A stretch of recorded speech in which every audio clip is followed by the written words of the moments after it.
اللہ تعالیٰ نے کس کو بڑا ظالم قرار دیا ہے؟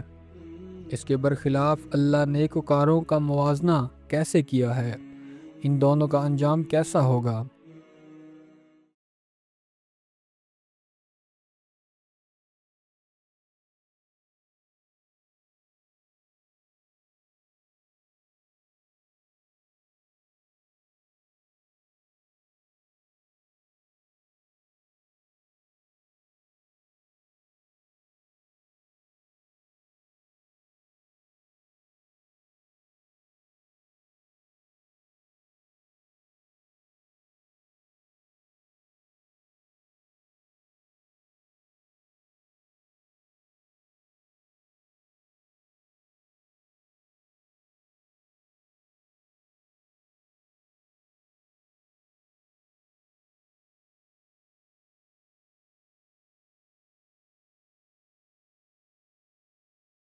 آپ کے سوال کا جواب ریفرنس کے ذریعے سے دیتی ہوں۔ آیت نمبر ہے 32 to 35 سورہ زمر کی۔ اس کا ترجمہ آپ کے سامنے رکھتی ہوں۔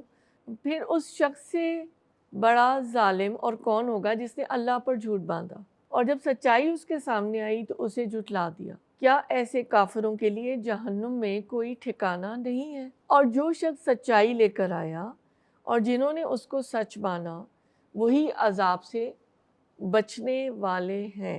انہیں اپنے رب کے ہاں وہ سب کچھ ملے گا جس کی وہ خواہش کریں گے، یہ ہے نیکی کرنے والوں کی جزا۔ تاکہ جو بدترین اعمال انہوں نے کیے تھے انہیں اللہ ان کے عذاب سے ساکت کر دے، اور جو بہترین اعمال وہ کرتے رہے ان کے لحاظ سے ان کو اجر عطا فرمائے۔ اب ہم مختصر تفسیر دیکھ لیتے ہیں۔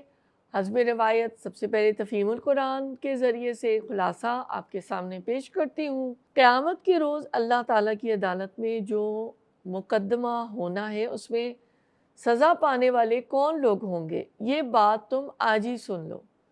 سزا لازماً انہی ظالموں کو ملنی ہے جنہوں نے یہ جھوٹے عقیدے گھڑے کہ اللہ کے ساتھ اس کی ذات، صفات، اختیارات اور حقوق میں کچھ دوسری ہستیاں بھی شریک ہیں، اور اس سے بھی زیادہ بڑھ کر ان کا ظلم یہ ہے کہ جب ان کے سامنے سچائی پیش کی گئی تو انہوں نے اسے مان کر نہ دیا بلکہ الٹا اسی کو جھوٹا قرار دیا جنہوں نے سچائی پیش کی تھی۔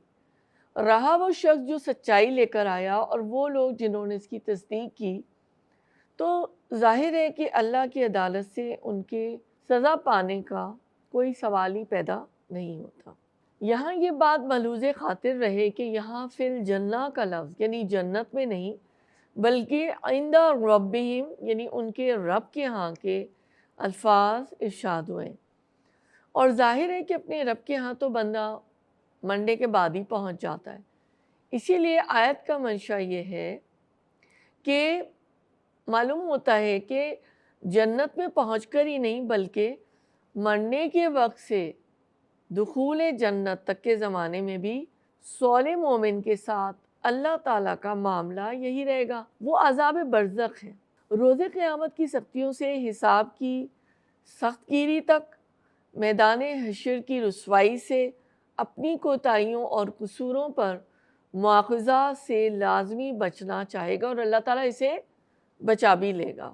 نبی اکرم صلی اللہ علیہ وآلہ وسلم پر جو لوگ ایمان لائے تھے زمانے جاہلیت میں ان سے اعتقادی اور اخلاقی دونوں ہی طرح کے بدترین گناہ سرزد ہو چکے تھے۔ ایمان لانے کے بعد انہوں نے نہ صرف یہی ایک نیکی نہ کی تھی کہ اس جھوٹ کو چھوڑ دیا اور جس سے وہ پہلے مان رہے تھے، اور وہ سچائی قبول کر لی جسے حضور اکرم صلی اللہ علیہ وآلہ وسلم نے پیش فرمایا تھا، بلکہ انہوں نے اخلاقیات، عبادات اور معاملات میں بہترین اعمال صالحہ انجام دیے تھے۔